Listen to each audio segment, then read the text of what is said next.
आज बिहार में कोई मुद्दा नहीं है, ना कोई चेहरा है, ना कोई मुद्दा है। और असलियत यह है कि भाजपा जिस तरह की राजनीति और जिस तरह से नीचे से जमीन काट रही है मुख्यमंत्री जी की, वो भी जानते हैं, और आप जैसे प्रबुद्ध पत्रकार वो मुझसे ज्यादा जानते हैं। तो भाजपा के लोग क्या कह रहे हैं और क्या करना चाह रहे हैं, ये आप मुझसे बेहतर समझते और जानते हैं। क्यों मेरे मुंह से वो कहलवाना चाहते हैं जिस पर आप लोग प्रेस क्लब में खूब चर्चा कर। बिहार में क्रांति होने को है, ये बार बार कहा जा रहा है, पर ऐसा क्यों कहा जा रहा है? क्योंकि बिहार के युवा ने और बिहार की महिला ने इस बार मन बना लिया है, और कांग्रेस किसी भी चुनाव से पहले कुछ वादे करती है और उन वादों को पूरा करती है। कांग्रेस के वादे हैं किसी के जुमले नहीं, और इसलिए हम अपने वादों को पूरा करते हैं। कांग्रेस ने बिहार की महिलाओं से, बिहार की बेटियों से, बिहार की मांओं से एक वादा किया है, हमारी सरकार बनेगी तो हम माई बहन योजना लागू करेंगे, जिसके अंतर्गत 2500 रुपए प्रति महीना पात्र महिलाओं के खाते में डायरेक्ट जाएगा। बहुत सारे लोग कहेंगे ये करने की क्या आवश्यकता है, और इसके बारे में हम सिर्फ आज पटना में ही नहीं, तमाम जिलों में हमारी एआईसीसी की नेत्रियां, हमारी लोकल नेता नेत्रियां इस पर चर्चा कर रहे हैं।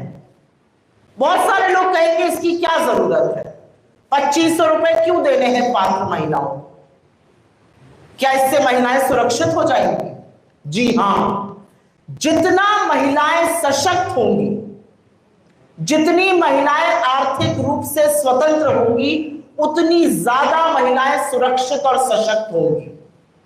और ये हमारा कहना नहीं है, ये सोशियोलॉजिकल पैरामीटर है, ये सामाजिक बेसिक ज्ञान है। औरत के हाथ में पैसा आता है तो औरत सिनेमा नहीं देखती, औरत जुआ नहीं खेलती। औरत के हाथ में पैसा आता है तो औरत अपने परिवार के संरक्षण के लिए, परिवार के बेहतर स्वास्थ्य के लिए, बेहतर शिक्षा पर खर्चा करती है। औरत के हाथ में अगर जरा सा भी अतिरिक्त पैसा आता है तो उसको लगता है अपने बच्चे को ज्यादा बेहतर कैसे पढ़ाऊं, रोटी तरकारी के साथ दाल कैसे खिलाऊं। ये औरत के जननी होने का स्वरूप है। औरत के हाथ में पैसा आएगा, उससे परिवार की बढ़ोतरी भी होगी, बेहतरी भी होगी, और ये हमारा मानना है। ये हमने अपने तमामों राज्यों में करके दिखाया है और अभी उस पर चर्चा करती हूं। तो हमने वादा कर दिया है, सरकार बनेगी, 2500 रुपए पात्र महिलाओं के खाते में हमारी सरकार डालेगी, जिससे बिहार की महिलाएं आर्थिक रूप से सशक्त और सुरक्षित दोनों होंगी। अब आप पूछिएगा कि ऐसे तो बहुत वादे करते हैं लोग, लेकिन हमारे वादों में, हमारी गारंटी में और दूसरों के खोखले दावों में अंतर है। मैं आपको बताती हूं कांग्रेस का ब्यौरा महिला सशक्तिकरण के लिए। दिल्ली में हमारी सरकार थी, हमारी बेहद लोकप्रिय मुख्यमंत्री स्वर्गीय शीला दीक्षित जी। 2008 में उन्होंने लाडली योजना शुरू करी थी, जिसके तहत बच्ची की पैदाइश पर उसे 36,000 रुपए मिल जाते थे, और जब वो कक्षा 1 से 12 की पढ़ाई करती थी तो 25,000 रुपए उसे मिलते थे। जब वो 12वीं में पहुंच जाती थी तो 1 लाख रुपए उसके खाते में आ जाते थे। इससे उस बच्ची की शिक्षा, परिवारों को भी लगता था पढ़ाओ तो पैसा मिलेगा, और इसलिए दिल्ली का शिक्षा का स्तर बाकी जगहों से कहीं ऊंचा हुआ बच्चियों की शिक्षा के मामले में। हमारी कर्नाटका की सरकार बनी, हमने वादा किया था कि हम गृह लक्ष्मी योजना लाएंगे और गृह ज्योति योजना लाएंगे। कर्नाटका की हमारी सरकार 2000 रुपए सीधा बैंक खातों में पात्र महिलाओं के डाल रही है, जिससे करीब करीब 1.5 करोड़ महिलाओं को और उससे ज्यादा परिवारों को फायदा मिल रहा है। हमने शक्ति योजना वहां लॉन्च करी, जिससे बस सेवा फ्री है। हमारी जो फ्री बिजली योजना है उससे भी महिलाओं को फायदा होता है, क्योंकि जितना महिलाएं बचा पाती हैं पैसा, उतना परिवार के समृद्धि में लगाती हैं। हमारी हिमाचल की सरकार 1500 रुपए की प्यारी बहना सुख सम्मान योजना के तहत पात्र महिलाओं को देती है। हमारी तेलंगाना की सरकार महिलाओं के लिए फ्री बस सेवा, 500 का सिलेंडर और 200 यूनिट बिजली मुफ्त करती है, जिससे महिलाओं के हाथ में, महिलाओं के घरेलू बजट में कुछ पैसा बच सके। झारखंड की हमारी सरकार, हमारे घटक दल की सरकार 2500 की आर्थिक सहायता हमने सरकार बनते ही देना शुरू किया। पहले मात्र 1000 रुपए दिया जाता था। हमने चुनाव में वादा किया था हमारी सरकार बनेगी, हम 2500 रुपए देंगे। और ये कोई महिलाओं को देकर हम बहुत बड़के मनैया, बहुत बड़े आदमी नहीं बन रहे। ये उनका हक है, ये उन तक पहुंचना चाहिए। ये पात्र महिलाएं जीतों मेहनत करती हैं, घरों को चलाती हैं, समाज में एक बड़ी महत्वपूर्ण भूमिका निभाती हैं। हो सकता है वो रोज सवेरे 9 से 5 दफ्तर ना जाती हो, लेकिन वो जितनी मेहनत खेत खलिहानों मजदूरी में, परिवार को पालने में, नागरिक बनाने में जुटी रहती है, उसके लिए बहुत छोटी सी चीज है, लेकिन ये करनी जरूरी है, क्योंकि महिला को सशक्त करने का डायरेक्ट सबसे अच्छा तरीका आर्थिक सशक्तिकरण है। बिहार में ये क्यों जरूरी है? अब सवाल होगा कि ठीक है, आपने कर्नाटका में किया, आपने झारखंड में किया, आपने दिल्ली में किया था, आप तेलंगाना में कुछ कर रहे हैं, आप हिमाचल में कुछ कर रहे हैं, बिहार में क्यों जरूरत है? बिहार में इसलिए जरूरत है क्योंकि जो जातीय सर्वेक्षण यहां पे छपा था, उसमें कुछ बहुत जरूरी तथ्य सामने आए और वो बिहार की आर्थिक बदहाली दिखाते हैं। वो दिखाते हैं कि महिलाएं उस आर्थिक तंगी से किस कदर जूझ रही है। असलियत यह है कि करीब करीब 94.5 लाख परिवार 6000 रुपए से कम पर मासिक गुजर बसर करने को मजबूर है। 94.5 लाख परिवार मतलब 5 करोड़ से ज्यादा लोग महीने के 6000 रुपए से कम कमा रहे हैं और उसी में किसी तरह से अपनी गुजर बसर कर पा रहे हैं। इसी आंकड़े में आगे एक और चौंकाने वाला तथ्य आया। 82 लाख ऐसे परिवार हैं जो 10,000 रुपए से महीने में कम कमा रहे हैं और उनकी आय मात्र 67 रुपए प्रतिदिन है। आज बिहार के पटना के एक अच्छे कैफे में कॉफी पीने चले जाइएगा तो 67 रुपए में शायद कॉफी भी नहीं आएगी। यह असलियत है। और परिवार भरण पोषण, खाना पीना, कपड़ा लत्ता सब कुछ 67 रुपए रोज पे करने को मजबूर है। ये वो लोग हैं जो दिन 2 महीने के 10,000 कमाते हैं, जो महीने के 6,000 कमाते हैं, वो 40 रुपए पर अपने परिवार की गुजर बसर करने को मजबूर है। और इसीलिए हमें लगा कि महिलाओं की थोड़ी सहायता जरूरी है।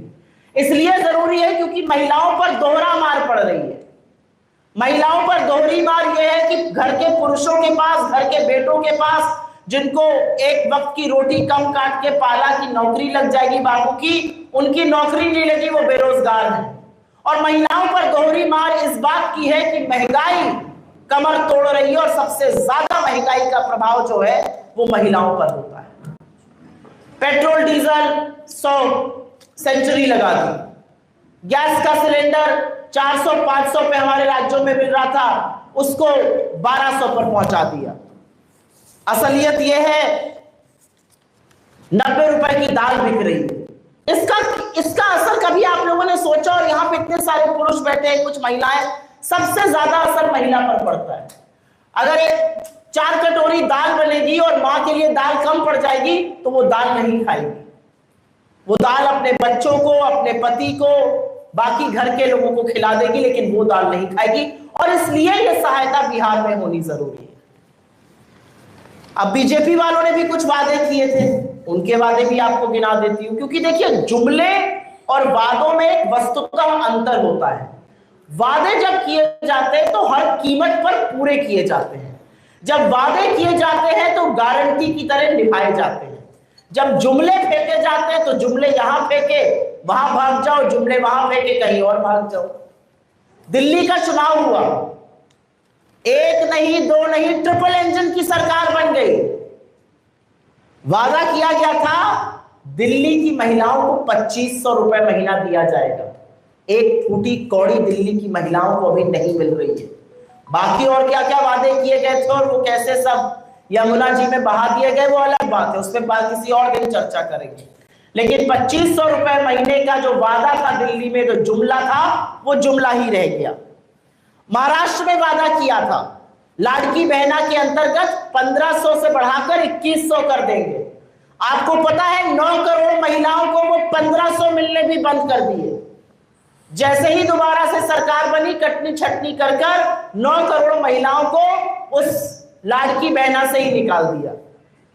बीजेपी का एक और जुमला था, और मुझे याद है मध्य प्रदेश में 1250 रुपए से लाड़की बहना बनाकर 3000 रुपए करेंगे। शिवराज जी ने वादा किया था, शिवराज जी को वहां से हटा दिया गया और उन्होंने भी कुछ नहीं कहा। 3000 रुपए तो भूल जाइए, फूटी कौड़ी नहीं मिल रही है। जिनको 1250 मिलते थे उनको भी पैसा नहीं मिल रहा है। ऐसा ही एक वादा जेडीयू ने, घटक दल ने यहां पर किया था। 94 लाख गरीब परिवारों को 2 लाख रुपए मिलने थे। वो उन 15 लाख की तरह है जो आज भी आपके अकाउंट में आ रहे हैं। वो उन 2 करोड़ रोजगारों की तरह है जो आज भी बन रहे हैं 11 साल बाद। तो जुमले फेंकना और वादा निभाने में बहुत अंतर है। हम फिर से अपनी जो गारंटी है, जो स्कीम है, हम फिर से इसलिए दोहराएंगे क्योंकि महिलाओं के सशक्तिकरण के लिए, और ये मैं फिर से कहूंगी, महिला के हाथ में जब भी पैसा आता है, परिवार ज्यादा शिक्षित, ज्यादा समृद्ध, ज्यादा सुरक्षित और ज्यादा स्वस्थ बनता है। और इसलिए जब बिहार की पात्र महिलाओं के हाथ में 2500 रुपए आएगा, उसका एक वर्चुअस साइकिल ऑफ इकोनॉमी जो कही जाती है वो हम जरूर देखेंगे। और ये हमारी प्रतिबद्धता है, ये बिहार से हमारा वादा है और हर बार की तरह हम ये वादा पूरा करेंगे। आपके सवालों का स्वागत है। अगर सवाल सो मोटो पे रहे तो अनुग्रह कराऊंगी। मैं सारे सवाल लूंगी, एक एक करके। सुनील राज जी हैं तेलंगाना से। महिलाओं को पैसा देना पड़ेगा 2500 रुपये।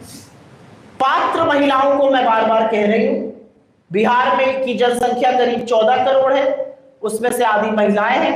कुछ 40 रुपए या 67 रुपए के परिवारों से नहीं आती हैं। पात्र महिलाओं को ये के ऊपर ये योजना लागू होगी, उसका भी एक बड़ा वर्ग है। ये सम्मान राशि के तौर पे आप लोग दे रही हैं, सम्मान एक बिहार की महिला मांग रही है, ऐश्वर्या राय है, वो न्याय मांग रही है, क्या उसको भी न्याय दिलाएंगी? क्या वैसी महिलाओं को भी कांग्रेस और सुप्रिया से न्याय दिलवाएंगी? निजी जीवन पर राजनीतिक मंच से मैं कोई टिप्पणी नहीं करना चाहती हूं। इसलिए नहीं करना चाहती हूं क्योंकि अगर मैं एक बेटी की बात करूंगी तो मुझे फिर और भी बहुत सारी बेटियों की बात करनी पड़ जाएगी, और उसमें जदयू से लेके भाजपा भी कटघरे पे खड़ी हो जाएगी। अगर मैं एक महिला के हक की बात करूंगी तो फिर यहाँ के मुख्यमंत्री से प्रधानमंत्री की भी धज्जियां खोलनी पड़ेगी। तो मेरा मुंह मत खुलवाइए। मुझे ऐसा लगता है कुछ चीजें निजी पारिवारिक इशू होते हैं, उस पर मैं राजनीति नहीं करना चाहती हूं। हमारी बिहार के नेत्रियां और नेता स्वतंत्र हैं, वो इस पर आपसे चर्चा भी कर चुके हैं। मैं बिहार आकर किसी के निजी जीवन पर टिप्पणी करूं, मुझे लगता है ये राजनीतिक मर्यादा नहीं है। सुप्रिया जी, अलायंस पार्टी ने, आपकी आरजेडी ने पहले इस योजना को लाने की घोषणा की और अब आप लोग ला रहे हैं। एक कोऑर्डिनेशन कमेटी भी आपने बना रखा है, उसके बावजूद अलग अलग क्यों? आप अलग अलग क्या बात है? ये तो अच्छी बात है। पहले हमारे घटक दल ने कहा, वही बात हम कह रहे हैं। हम दोनों एक दूसरे की बात कर रहे हैं, एक दूसरे की बात को बढ़ा रहे हैं। हमने ये तो नहीं कहा कि उन्होंने कहा तो हम ऐसी योजना, हम तो, उन्होंने ये योजना अनाउंस करी, हमने भी ये योजना अनाउंस करी। ये आपकी, हमारे गठबंधन की प्रतिबद्धता को दिखाता है कि हम कितने सेम पेज पर हैं। अब हम एक थान के कटे हुए कपड़े तो है नहीं कि वो जैसे जिस दिन वो बोल रहे हैं उसी दिन हम बोलेंगे। उन्होंने अनाउंस करी, हमें, हमारा भी मन था ये करने का, हमने भी अनाउंस करी। बिहार की महिलाओं को ये खुशी होनी चाहिए कि एक घटक दल ऐसा है जहां पर दोनों घटक, एक गठबंधन ऐसा है जहां पर दोनों घटक दल सेम बात कर रहे हैं। हमारे हित की बात कर रहे हैं, हमारे सम्मान की बात कर रहे हैं। दूसरी तरफ एक घटक दल है जहां पर मुख्यमंत्री की धज्जियां उनके घटक दल वाले ज्यादा उड़ा रहे हैं, जहां पर आपसी मुठभेड़ की और आपसी मनमुटाव की खबरें इतनी ज्यादा है कि हमारे यहां उसको सिरपुटौल कहा जाता है। तो हमारा गठबंधन तो एक ही तरह की बात कर रहा है। मोदी जी कुछ वक्त जो देश में हो रहा है उस पर केंद्रित नहीं कर सकते हैं। आपको नहीं लगता कि बजाय बिहार आने के मोदी जी को शायद सर्वदलीय बैठक में जाना चाहिए था? मैं तो कहती हूँ चलिए आप बिहार आए, आपने यहां पर हंसी ठिठोली करी, सब कुछ हुआ, आप वापस पहुंच गए शाम को और आप सर्वदलीय बैठक में नहीं आए। आप दूसरी सर्वदलीय बैठक में नहीं आए, आप दिल्ली में थे। आप पार्लियामेंट का स्पेशल सत्र नहीं बुला रहे। एक जगह का प्रेसिडेंट बार बार कहता है मैंने सीज फायर कराया, ट्रेड की धमकी दी, मोदी जी कुछ नहीं बोलते। मोदी जी बिहार आ रहे हैं, मोदी जी के पास बॉलीवुड के चमकते हुए सितारों के साथ एक फंक्शन अटेंड करने का टाइम है। मोदी जी केरल के एक प्रचार में गए, मोदी जी आंध्रा के मंच पर बैठकर टॉफी से हंसी ठिठोली कर रहे हैं, मोदी जी राजस्थान जा रहे हैं, मोदी जी गुजरात जाके रोड शो और रैली कर रहे हैं, मानो इस देश में कुछ हुआ ही नहीं हो। और उनके लोग वीरांगनाओं के जज्बे और जोश पर सवाल उठा रहे हैं। इस देश के 28 निर्दोष लोगों की जिन 3 आतंकवादियों ने निर्मम हत्या करी वो आज भी फरार हैं। और अब रिपोर्टें आ रही है कि उन्होंने 3 और ऐसे कांड किए थे, पुंछ में किए थे, गंदेरबल में किए थे, कई जगहों पर किए थे। तो मोदी जी की प्राथमिकता क्या है, ये देश जानना चाहता है।